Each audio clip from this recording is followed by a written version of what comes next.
Lisette? I'm great, thank Oh you. my And how are God, you? you look fabulous. Thank you. Thank you. I'll take my glasses off. Why? It fits your outfit very well. I know it does, You yes. know, And it makes my eyes by look the way, bigger. this Yeah. might have to be the first question.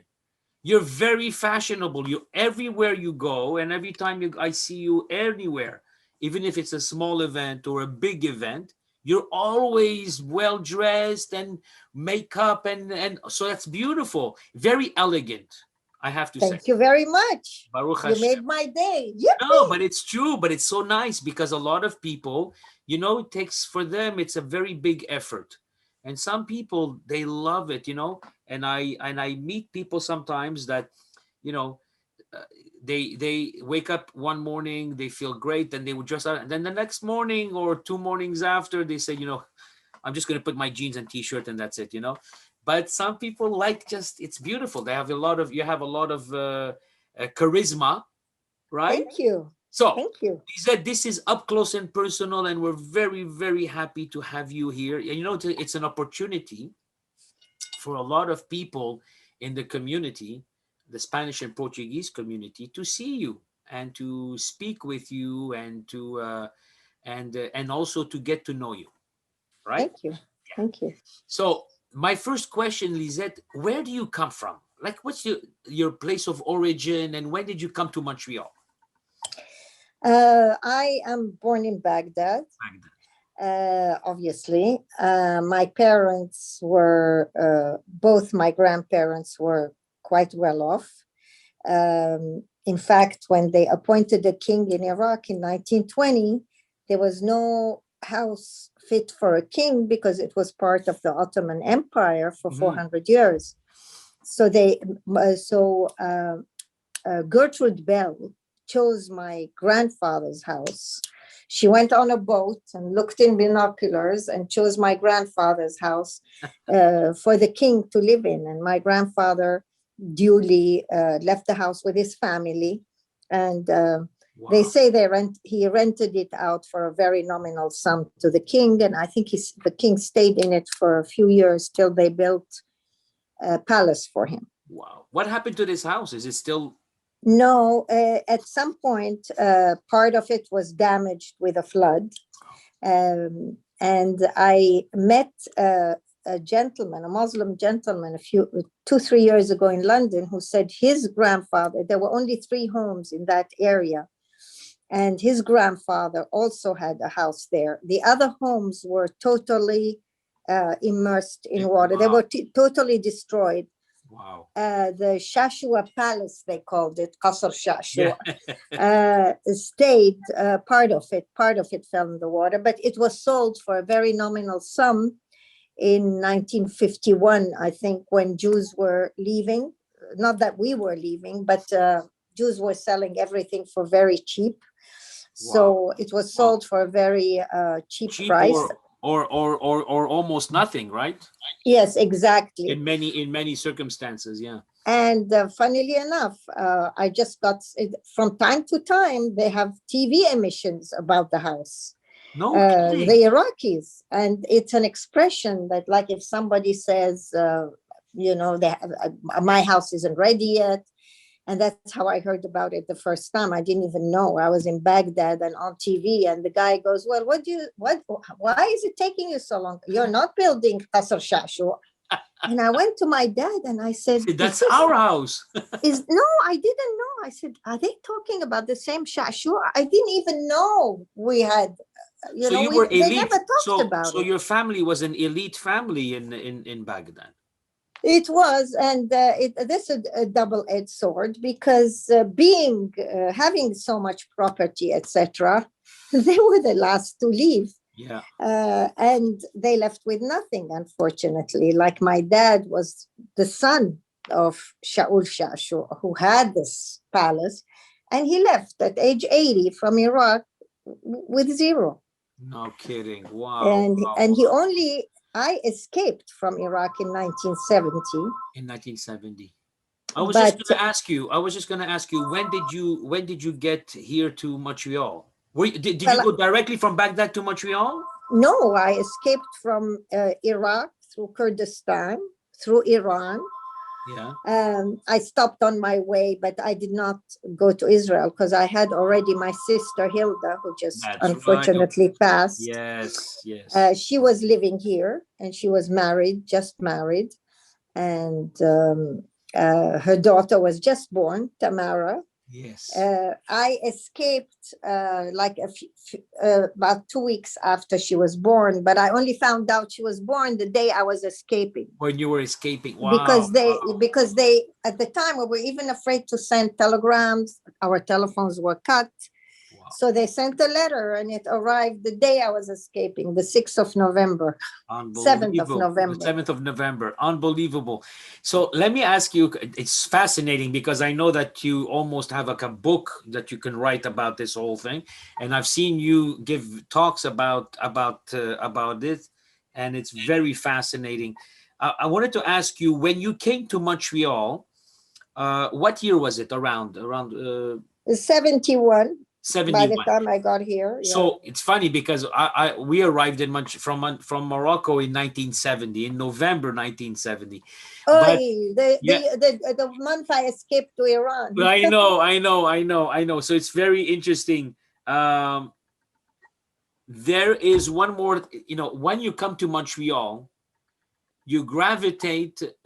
First of all, you have to make up, your life again. And how did you get to the Spanish and Portuguese? Well, obviously, all the Iraqis were there. Yes.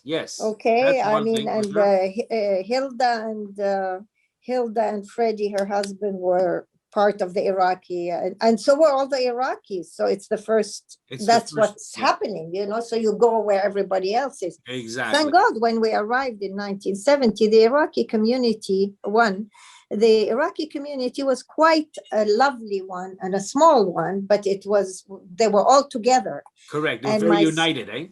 Very united. And my sister had a lot of cousins who had left Iraq before I did. And they were all the same age. They were all young, all newly married. So it was a delightful group that I came into. Yeah. And they would meet, they go dancing, they would go together on picnics. And for me, it was like I died and came to heaven. No kidding. And all of a sudden, 3 months after I arrived, I get this Medicare card in the mail. I mean, like, wow, like things were pouring. Gan Eden.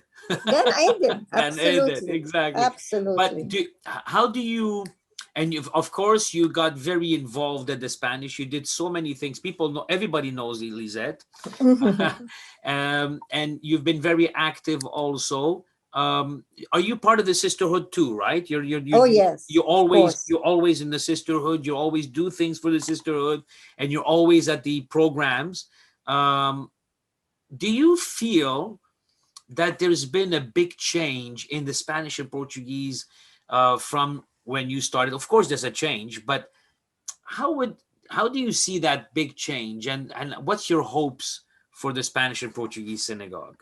I must say, this Zoom business brought us even more together. I mean, there are times when it is just way too cold or snowing or whatever to come to the synagogue, whereas now, I mean, and we're bringing the whole world together. As far as I'm concerned, I've never enjoyed as many programs of the Spanish as I do now. Yes. And you, monsieur, give it a lot of panache. I must give you that credit, and so does Rabbi Pinto. Both of you, you're the dream team. And we learned from you. So now you have children, and can we know who your children are? I don't. I must tell you, when I first arrived to Canada, I became a flight attendant with Air Canada. I was a flight attendant for 30 years. For what airline? Air Canada. Come on. I didn't know that. Yes. You never stopped being the hostess. I guess not. So what did you do? You were, for how long did you work there? 30 years. So you retired from there? Uh-huh. I Wow. retired in 2003. So tell me something. Are you're able to pick up and come on. So far, so good, but things might change. Yeah. Oh yeah.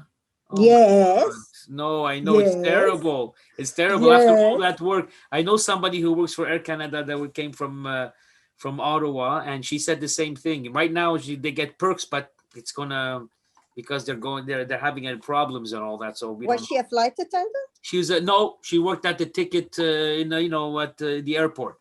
You Do know, I know her? What's her name? Ellen Izo. No. ISZO. And you know what? She had family here. She has family in Montreal. Yeah, yeah, Hmm. yeah, yeah. Anyways, it was a small world. It's a small world. No, because I say that because your family is extended because you have a big family at the Spanish and Portuguese Synagogue. Everybody Yes. knows you. You know everybody. There's like this whole thing. Uh, what do you think? What do you think? The future of not only our synagogue, because our synagogue is part of the bigger picture, but synagogue life. I mean, a lot of times we say that it's hard to get the young people to come to the synagogue. Young people, young families. Uh, what are your thoughts? I mean, if you were, I'm just giving you an example now, if you were in the driving seat here at the synagogue and saying, well, I have to think of a way to get the young people, how would you advise us? You know, are we doing something that we should be, or should we think about something else? What should we Oh, do? wow, that's a tough one. It's a tough question because Yeah. it's a question that everybody's asking. Well, I see that you have delightful young people in Spy, right? Like We have Anali young people in Shaheen. Spy and Yasp also, like a lot young adults and everything, but Yeah. they're always looking for something. You know, they come to the synagogue, and for them, we have to make the prayers more interesting, more fun, more singing, more Well, education. I tell you, Danny, you are doing a lot of that, and I admire you, and I appreciate it a lot, and I'm enjoying it more than ever. I'm so Because happy to hear that. Yeah. the singing really brings a lot of people, and the Yes. shira that you have, and the Yeah. choir. Yeah. Choir. Do you have a choir now? Yes. So we have choir. So it's very unfortunate because we were starting to really get young people involved in everything. COVID came in, and it's very difficult to have them here. So we do it on Zoom, but it's not the same thing. For choirs, it's a very difficult to sing on Zoom because Right. the minute you have two people talking, it Yeah. doesn't The work, right? synchronicity goes away. That's true. Exactly. But you Exactly. know something, your friendly attitude, you reach out to the young. Look, as I told you, I think I called you before my sister passed, Yes, yes, of and course. told you that it's going to be difficult for the children, for her children Yes. to come around. But they loved you. You just disarmed them. So that is a very big compliment to you. Thank you so You much. disarmed them both, Yeah, who were not feeling a part yeah, yeah. of the synagogue, Oh, and they really said that they have a lot of respect for you. that's so nice. They were Yeah, they were so lovely. They were so lovely, and you know what? they are lovely people, but it wasn't something that, it was too stiff for them, I assume. Yeah. Whereas you made it easy. You told them they can do what they want. You brought them over. You brought them Well, you over. know what? I hope you can do that to a lot of other families in good times, and when it's difficult times, we want to be there for them. Lisette, the reason why I asked you to be interviewed at the Up Close and Personal is because you are, a breath of fresh air. It's very nice. I'm not saying that just because we're interviewing. I'm just saying it because it's so true. Uh, Thank you. because there's a lot of a stigma about synagogues being very, oh, it's the old fashioned. I don't want to do this. And when I see a person like you that's with the sisterhood and get them all you know, you're always laughing, you're always telling jokes, you're always like, you know, really having a good time. And that for me is what synagogue should be. It's not always prayers, because prayers we're going to do, but it's bringing friends together and having a great time. And I don't know if we're going to be the same. It's like it's going to be the same as you had in Iraq. Tell me, when you were young, your experience in the synagogue, going with your father or something, how was that? Well, let me tell you, I think you've heard that there were bombs in the synagogue in Iraq in Yes, of course. 1951. Yeah. So that was enough that my mom wouldn't let me go to synagogue. She was always afraid there'll be a bomb. And Since I that time. remember, pardon? Yeah, because the minute that there was a bomb, that's it, you know. Yeah. Yeah, she was always, every time I tell her synagogue, she tells me, no, there'll be bombs. And once we were in Iran, we used to go, I used to go and visit in Iran, and my mom said, I want to take the kids to the synagogue. Like for me, it was, you know, went to Iran synagogue. I think it was Rosh Hashanah. I don't know what it was. We were still in Iran. So we went to a synagogue in Iran. It was a lot of fun, and I loved it and the splendor of it and everything. But I didn't go to the one in Iraq till I became a teenager. And actually, I did go on Rosh Hashanah and Yom Kippur, and we used to, you know, we all did my classmates and everything. But the best part was when there were, I don't know if you remember or you heard that there were 136 Jews gathered in one day, and they put them all in jail. Oh my goodness, yes. For like nearly 3 weeks in a Buddhist temple. They put them all together, thank God, which was good. At least they knew the family members were there. But the best part was they were released the day of the the eve of Rosh Hashanah, the morning of the eve of Rosh Hashanah. Wow. And that was like the worst year practically for us. So when they were released on the eve of Rosh Hashanah, it was like such a sign. It's a miracle. From God. 100%. Such a sign that it's a miracle that we will be saved. And that was obviously 1970. Yeah, it was in must have been in September, I assume. Rosh Hashanah. And that's where we all went with renewed faith and thanking God. And for the first time in the synagogue, it was like I got this feeling that deliverance is about to happen. We're about to be delivered from this hell. And it was the November, 2-3 months later. 2-3 months later. That's right. So there was a sign. It was a sign. Yeah. It was definitely a sign. And I love to feel signs. I know. You're a spiritual person. You're a very spiritual person. Well, I must say, like when things were very bad, I taught myself to read Shema Israel from the book, the 3 paragraphs. Yes. And it took me an hour and a half to finish it, reading it. Yes, of course. And I kept reading. And a year later, by the time these people were released, I learned Shema Israel, the 3 paragraphs by heart. Oh my God. And that's when I left Iraq. You see, imagine, I think there was a destiny, and that you're not leaving until you finish this first, and then you're free. That's amazing. I think you should write a book. You should. I'm really serious. I think you should write like a memoir of all these beautiful things and these things that we want to keep in mind, and your trials and tribulations before you left, and finding a beautiful haven here in Montreal with your family and with a beautiful community. I did. I wrote, we have somebody in Israel who was asking us for the stories of our escape, because once we escaped, we didn't tell each other our stories of escape, because we didn't care. Because we didn't care. We were out. So it's like, when did you have your vaccine? Once you had the vaccine, you crossed the border. It's the same thing. You crossed the border to Iran. Yeah. You know?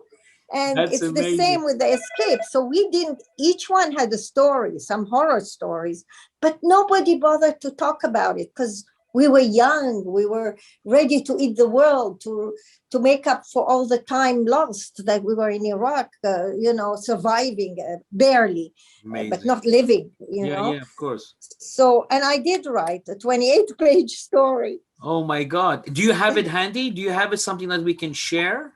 I have it. I can send it to you. I mean, I I don't would have it no, here no, now, I but I would can love send it to to you. would love to hear it and love to read it, and then maybe we get together. We can have a program, a Zoom program, with a reading of that book, of that booklet, and everything. Oh, that would be fantastic. I'll be the first one in. Okay, but fabulous. Well, we have a group. We have a WhatsApp group of people who are in the same class in Yes, Baghdad. yes. They're mostly in Israel, London, New York, here, LA. Yeah, So there's about 60 of us. that's good. And we did a Zoom once and it's recorded, Like a where we reunion. all, and it was in English, obviously, where we all told our stories of how we left Iraq. Oh And my that was God, like in the summer. We did it in the summer. that's amazing. That's Yeah. amazing. You should have a recording of that. Yeah, That we would had three be, Zooms actually. We yeah, had three Zooms yeah. to get everybody to tell Yeah, their yeah. So story. everybody had a chance to say their story. Well, listen, you're a fascinating person. I am so excited that we had this talk. And I think I'm going to have another interview with you because the story is too long. We have to do more. I have questions Okay. in my head. So I'm going to wish you the best. And I hope that we're going to just get together very soon here in our building in the synagogue and Inshallah. sing and have a great time and continue. Thank you. One more Um, thing I want to give credit. You were telling me about my being fashionable. yes. I give credit to my mother. She instilled it in us. And Wow. when I was escaping from Iraq, you have to hear that. Like, mothers who don't know if they'll ever see. I didn't know if I'll see her again when I Oh was my God. escaping. She was very brave, and she didn't cry and make a scene, but she told me, two things. I want you to always wear lipstick and always walk straight. Well, the Wow. lipstick I did. My No. posture, I'm still working on, and I'm working on it with